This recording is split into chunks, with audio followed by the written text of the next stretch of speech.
오늘 본문은 사도행전 3장에 베드로와 요한이 성전 미문에서 구걸하면서 나면서부터 걷지 못하던 사람을 일으켜 세운 사건의 마무리 부분입니다. 길지요.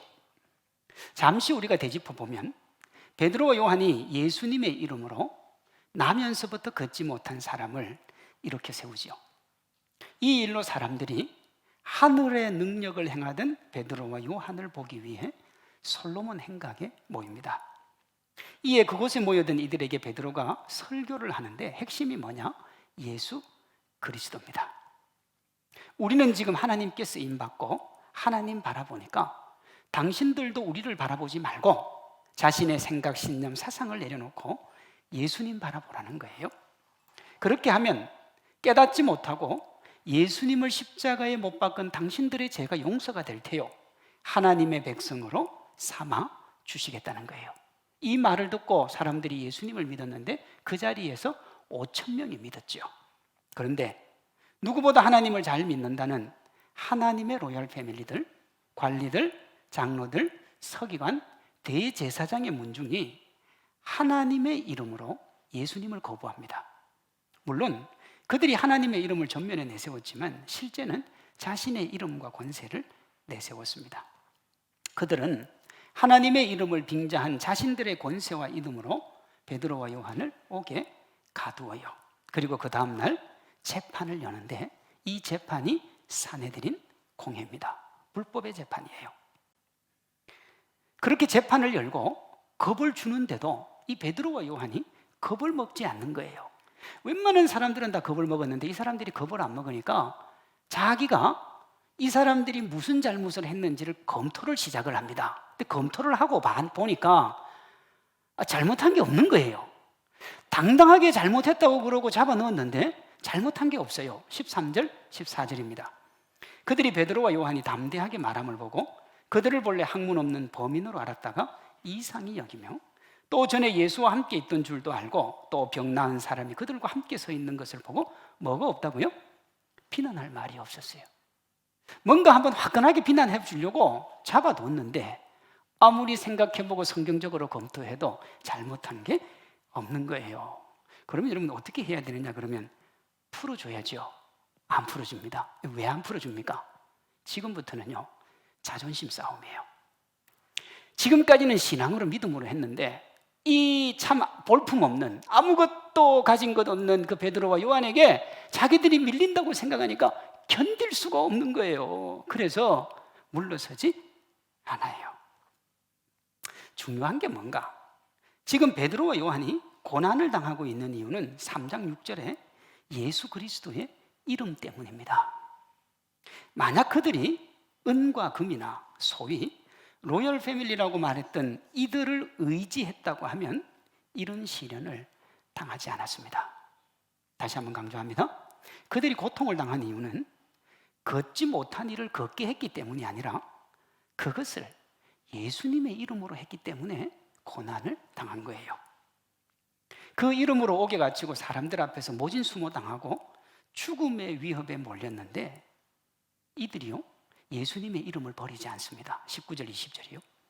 베드로와 요한이 대답하여 이르되 하나님 앞에서 너희의 말을 듣는 것이 하나님의 말씀 듣는 것보다 옳은가 판단하라. 우리는 보고 들은 것을 말하지 아니할 수 없다 그랬어요. 베드로와 요한의 이 모습을 본 이들의 반응이 21절에 나옵니다.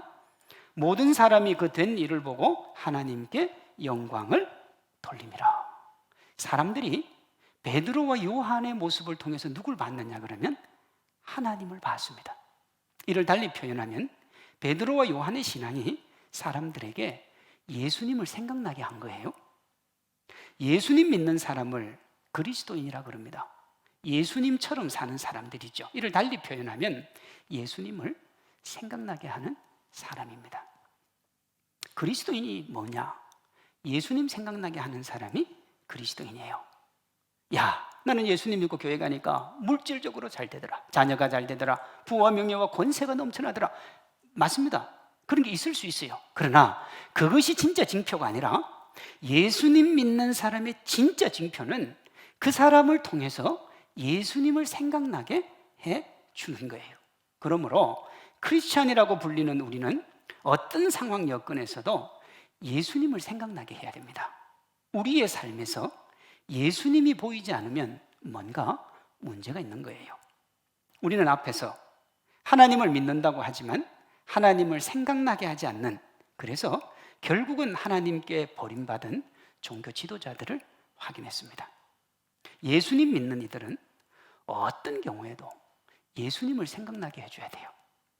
우리가 어떤 경우에도 저도 예수님을 생각나게 하는 사람이 되는 방법이 19절에 있습니다. 하나님 앞에서 너희의 말을 듣는 것이 하나님의 말씀을 듣는 것보다 옳은가 판단하라 그랬어요. 야, 여러분, 여기 너희의 하는 것은 말이고 하나님이 하시는 것은 말씀입니다. 이 구분이 중요합니다. 자, 보세요. 우리가 어떤 말을 할 때요, 그 말이 현실이 되기 위해서는 노력이라는 게 필요합니다. 예를 들어서 야, 우리가 삶이 있는 신앙을 삽시다 그러면 그 삶이 있는 신앙을 위해 부단히 노력하는 겁니다. 그때 어떤 성도가 저한테 그래요. 목사님, 그거 평생 해도 안 될 텐데요. 제가 그때 얼마나 행복했던지 몰라요. 우리 교회 정말 수준 있는 분이 있구나. 여러분, 삶이 있는 신앙은 우리 평생 해도 안 됩니다. 그러니 죽을 때까지 하는 거예요. 그러니 우리가 무슨 말을 하면요, 그 말이 현실이 되기 위해서는 엄청난 시간과 노력이 필요합니다. 그러나 예수님의 말씀은 말하는 순간 실체가 됩니다. 그게 뭐예요? 태초에 하나님이 천지를 창조하시니라. 빛이 있으라 하시면 빛이 있고 끝이에요. 여러분, 인간의 말과 하나님의 말씀은 근본적으로 다른 거예요. 그리스도인은 어떻게 살아야 되느냐? 하나님과 세상을 비교하면서 살아야 돼요. 그런데 기본적으로 세상과 하나님을 비교하면 격이 다릅니다. 격이 달라요. 근데 안 믿는 사람들이 교회를 보니까 안 믿는 사람보다 교회가 격이 더 떨어지니까 이건 안 되는 거예요. 왜냐하면 하나님의 법이 세상의 법과 격이 다른 거예요. 격이요. 어떤 건가? 이런 겁니다. 1995년 1월 17일 일본 고베에 7.2의 강진이 발생을 합니다. 우리가 잘 알듯이 일본은 내진 설계가 잘 돼 있잖아요. 웬만한 그 지진이 와도 건물이 버티게 되어 있습니다. 근데 이게 얼마나 강한 지진이었던지 6,370명이 죽었고요, 10만 채 이상의 건물이 무너졌습니다. 일본의 자존심이라고 하던 한신 고가도로가 무너졌는데 그때 당시 난 총 피해 규모가 1,400조였습니다. 원래 우리나라 예산이 한 600조가 안 되는 걸로 알고 있거든요. 그거 2배 더 나간 겁니다. 그러니까 어마어마한 피해가 난 거예요. 그러니까 방송이 나가거나 사고가 난 뒤에 방송사에서 엄청난 방송 사람들이 몰려들었는데 한 방송사에 70대 넘은 한 노인이 통곡하는 모습이 잡혔습니다. 그래서 찾아가서 이분을 인터뷰를 했어요. 그 할아버지가 울었던 그 사연이 이렇습니다. 그 할아버지 평생의 꿈이 자기 소유의 빌딩 하나 세우는 거였어요. 그래서요, 젊었을 때부터 먹지도 않고요, 정말 악착같이 모았어요. 그렇게 모아서 며칠 전에, 지진이 일어나기 며칠 전에 12층짜리 건물을 하나 올렸습니다. 올리고 사람들과 너무너무 행복하고 좋아서 축하 잔치를 열었는데 몇 날이 지나지 않아서 지진으로 그 건물이 완전히 붕괴가 된 거예요. 그런데 아직 뭘 안 했느냐? 보험을 안 들어서 돌려받을 게 하나도 없는 거예요. 그러니까 하루아침에 자기 일평생 쌓아오는 모든 것이 한 줌의 재로 사라진 거예요.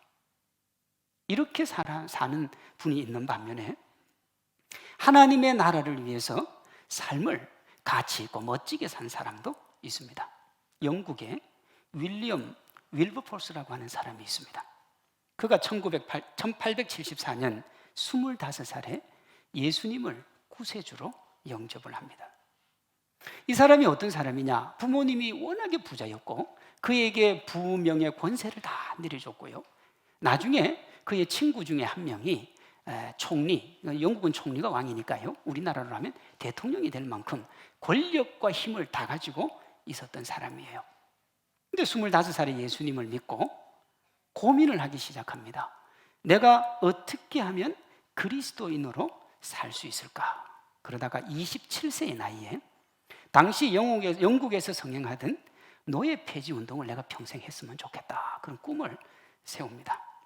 30세에 하원 의원에 당선이 됩니다. 왜? 그거 바꾸는 건 정치인이 제일 좋으니까요. 당시 영국은 노예 무역을 통해 막대한 부를 축적하고 있었습니다. 그러니 여러분, 그 적수가 다 누구냐 하면 고위 관리들이 자기 적수가 되는 거예요. 그래서요, 죽음의 위협에도 처했고 여러 번 암살의 위협을 받기도 합니다.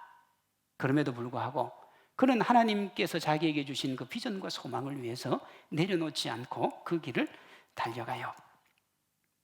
드디어 그가 48세 되던 해, 그가 노예무역 폐지를 주장하기 위한 18년 만에 영국 의회가 노예무역 폐지를 결정을 합니다. 제가 그냥 18년이라 그랬지만 그 18년은 자기의 삶과 인생을 다 드린 그 18년이죠. 그러다가 그의 나이 62세가 되던 해, 그가 노예 폐지 운동을 시작한 지 35년 만에 노예 제도가 폐지가 됩니다.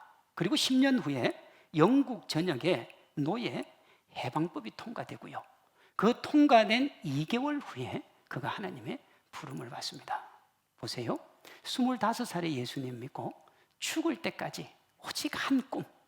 하나님은 노예 무역을 싫어하신다. 하나님은 사람의 평등을 좋아하신다. 그러니 내가 그 일을 감당해야 되겠다. 그렇게 일평생을 산 거예요. 영국 사람들은 그를 영국의 양심이라 그럽니다. 웨스트민스터 사원이 영국의 유명한 사람들 다 묻히는 곳인데 윌버폴스도 거기에 묻혀 있습니다.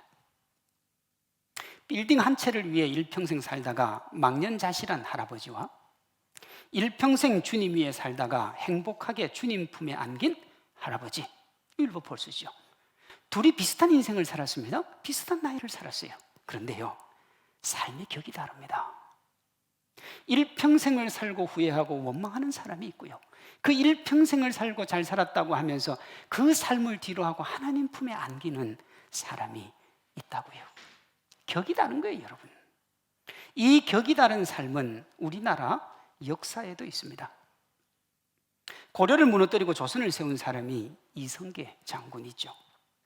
그가 조선을 세울 때 꼭 함께 하고 싶었던 문신이 하나 있었습니다. 그가 고려의 문신이었던 정몽주입니다. 정몽주와 이성계는 서로 적이었는데 그럼에도 이성계는 정몽주를 자기 편으로 만들고 싶었습니다. 그래서 자신의 아들로 조선의 세 번째 왕이 된 이방원을 보내서 마음을 돌리도록 회유를 하죠.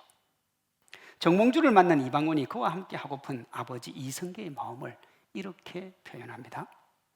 이런들 어떠하리 저런들 어떠하리 만수산 더렁치기 얽혀진들 어떠하리 우리도 이같이 하여 100년까지 누리리라. 이걸 하여가라 그래요. 이 하여가를 듣고 정몽주가 자신의 의지를 이렇게 표현하죠.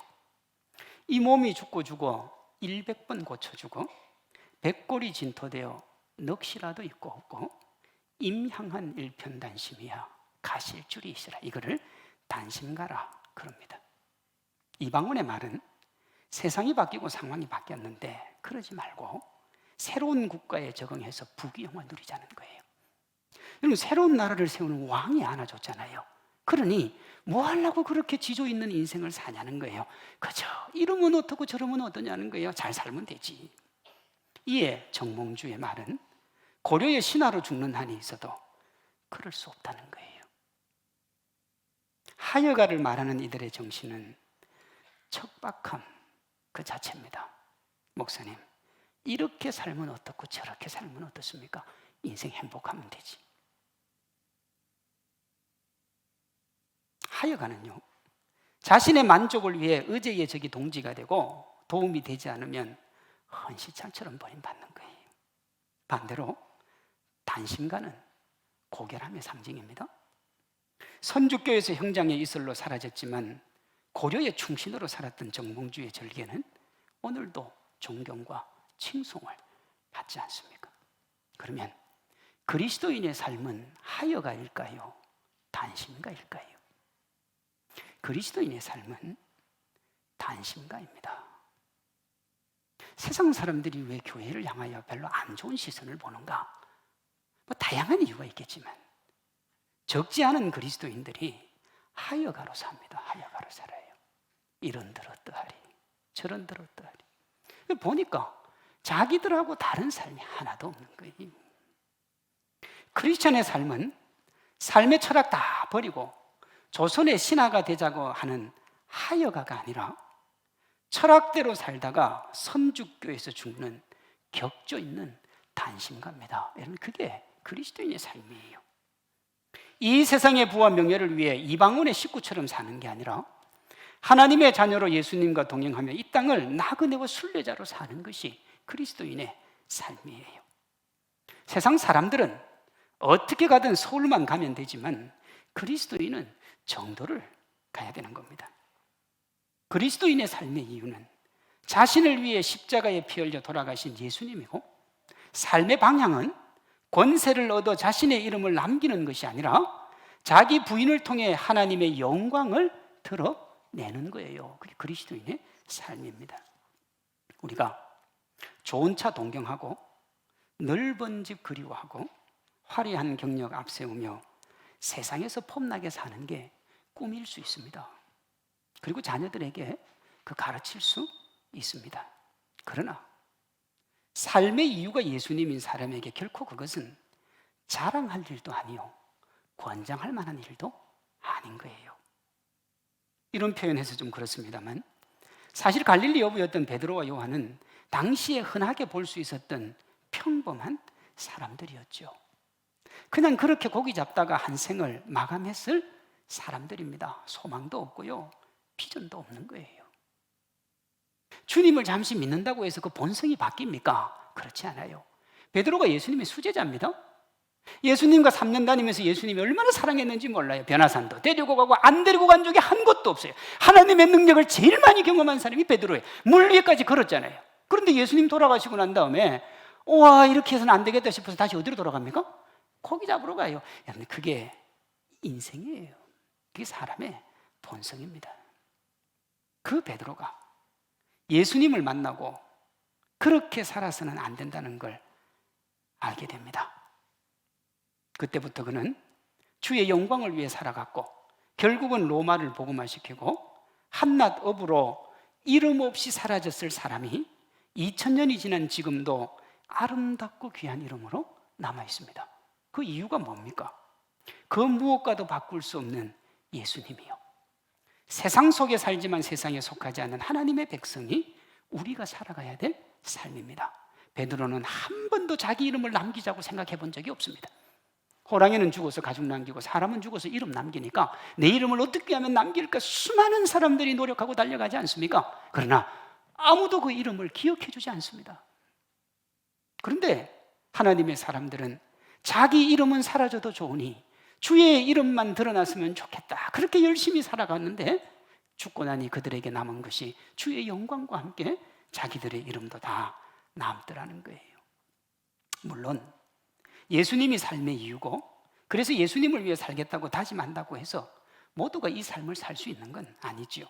우리 주변에 한번 돌아보시면 삶의 이유가 예수님이라는 거 모르는 분들 예수님 믿는 사람 치고 별로 없습니다. 그런데 어떠냐? 쉽지 않아요. 아는 것하고 사는 것은 다른 문제거든요.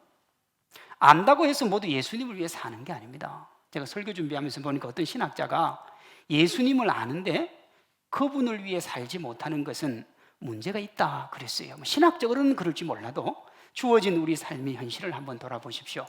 하나님을 잘 안다고 해서 주님의 뜻대로 다 살 수가 있습니까? 잘 못 살아요. 잘 안 된다고요. 베드로도 그랬습니다.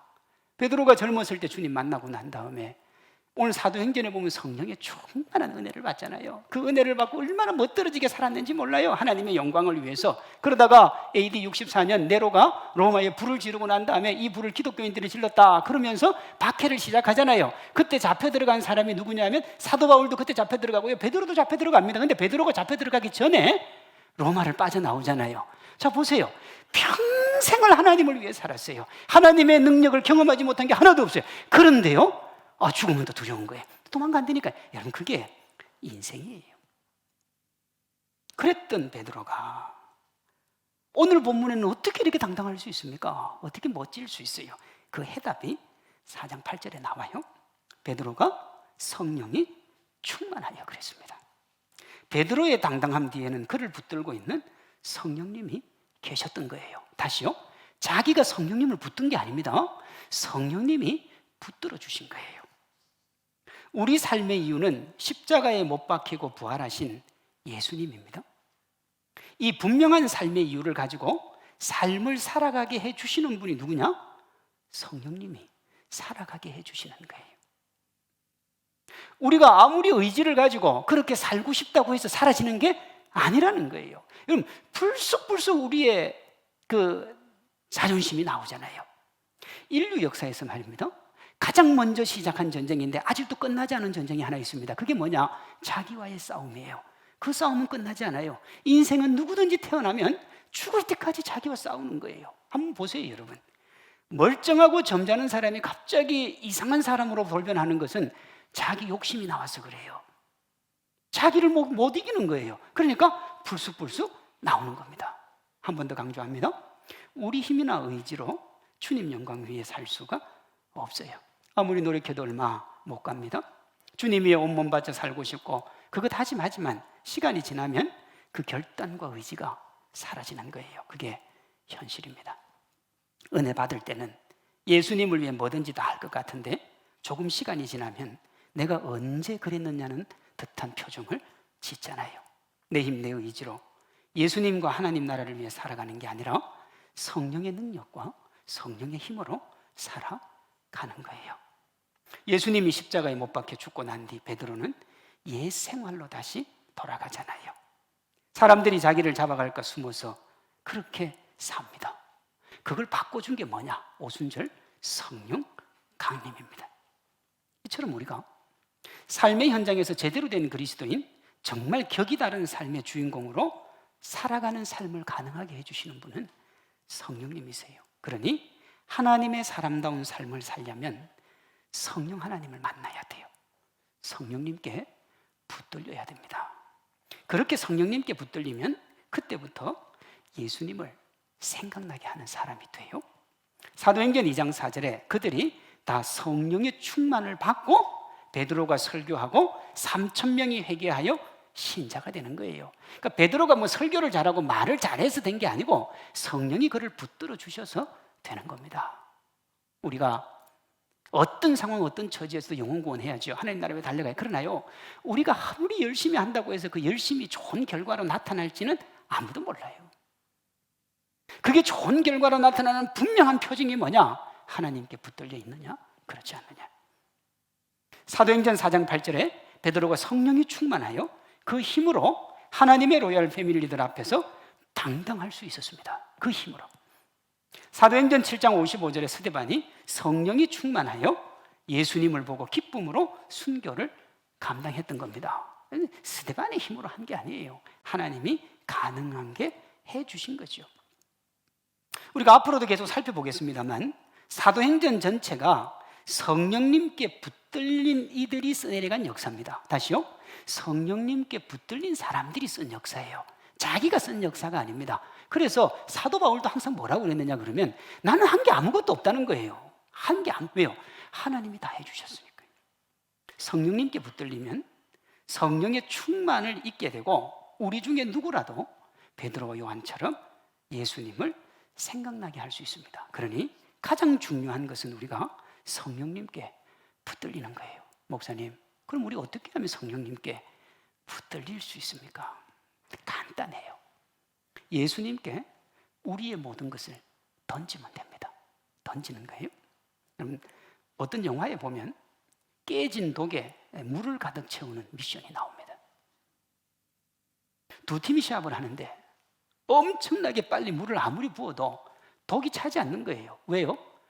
그 깨진 독은요, 물을 채울 수가 없는 거예요. 왜? 빠지는 속도가 채우는 속도보다 훨씬 빨라요. 그런데 두 팀 중에 한 팀이 독에다 물을 가득 채웁니다.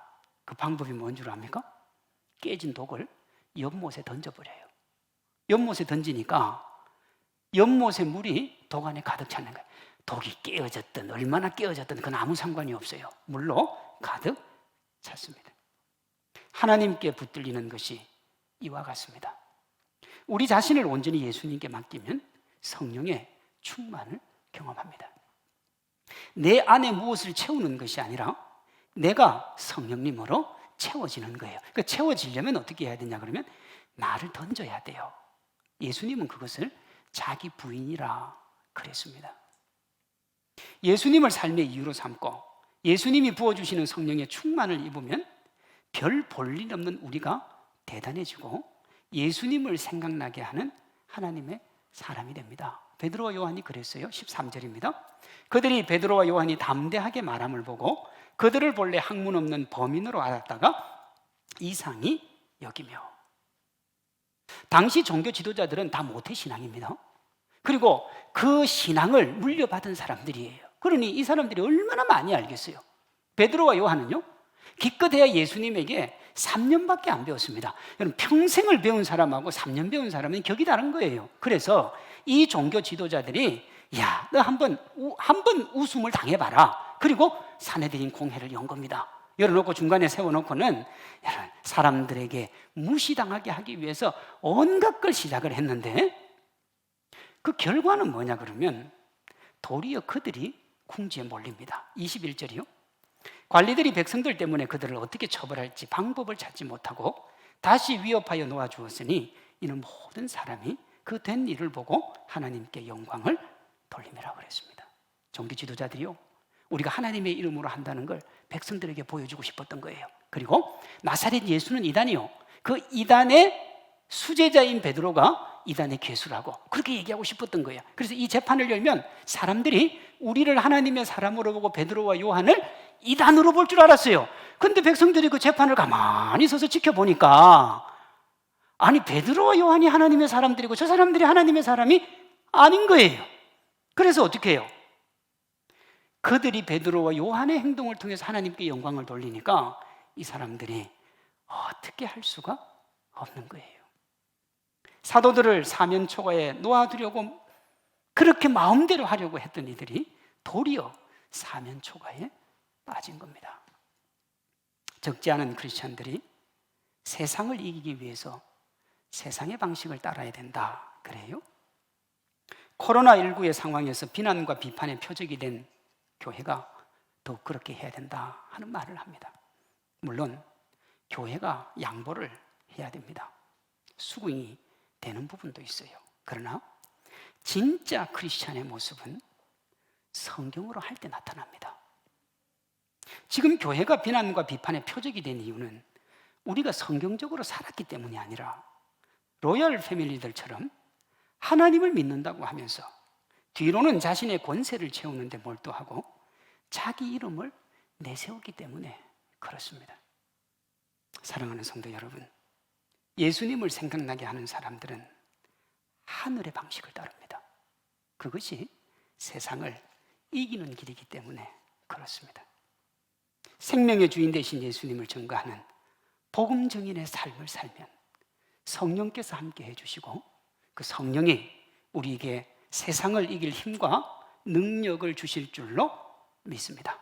그리고 그 위에 하나님의 은혜가 있어요.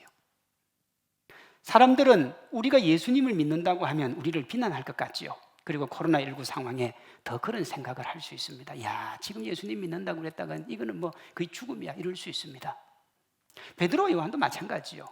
종교 지도자들은 저들을 저렇게 잡아두면 사람들이 저 사람들을 어떻게 할 거라고 생각을 했어요. 그런데 반대가 됩니다. 비난할 것 같은 사람들이 그들의 보호자가 되고 동행자가 돼요. 그게 21절이에요. 그리고 그 모습을 보고 하나님께 영광을 돌립니다. 21절이요. 모든 사람이 그 된 일을 보고 하나님께 영광을 돌림이라. 사람들이 베드로와 요한에게서 누구를 봤느냐? 하나님을 봤어요. 야, 베드로와 요한 배짱 좋다, 정말 대단하다, 저 사람들 정말 멋지다, 그게 아니고 야, 저들이 믿는 하나님이 얼마나 대단하면 저 상황에서도 저렇게 견딜 수 있을까? 지금 똑같잖아요. 저들이 믿는 하나님이 얼마나 대단하면 저 사람은 이 불의가 판치는 세상에서 어떻게 불의하지 않을 수 있을까? 거짓말하지 않을 수 있을까? 사기꾼에게 함께 동화되어 그 길을 걸어가지 않을 수 있을까? 그걸 사람들이 본 거예요. 사도행전을 사도들이 써내려간 행전이라고 해서 사도행전이라고 부르는데 교회사에서는 성령행전이라고 부르는 걸 더 좋아합니다.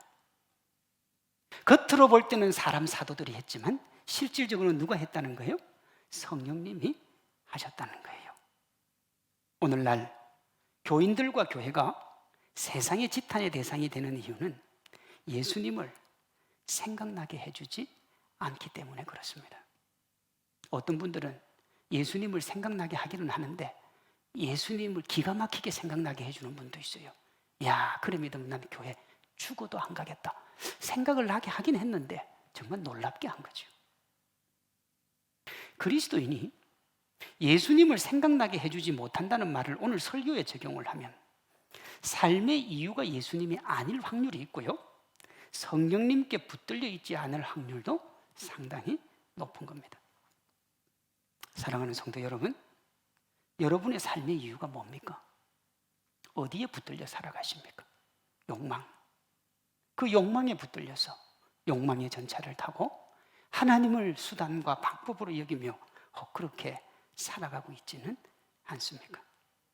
하나님을 믿는다고 하면서도 자신들의 이 속에 붙들린 종교 지도자들, 그들이 부명의 권세 다 얻었습니다. 그러나 결국 그들이 주님에게 버림받았다는 사실을 잊으면 안 돼요. 우리가 욕망에 잡혀 살면 예수님의 향기를 드러내는 예수님을 생각나게 하는 사람이 아니라 악취를 풍겨서 주변 사람들을 예수님에게서 더 멀리 떨어지게 만드는 그런 사람이 될지도 몰라요. 오늘 말씀처럼 우리 각자와 교회가 예수님을 삶의 이유로 삼고 성령의 충만함 속에 살아가면 세상 사람들이 우리의 모습을 통해 하나님의 영광을 보게 될 줄로 믿습니다.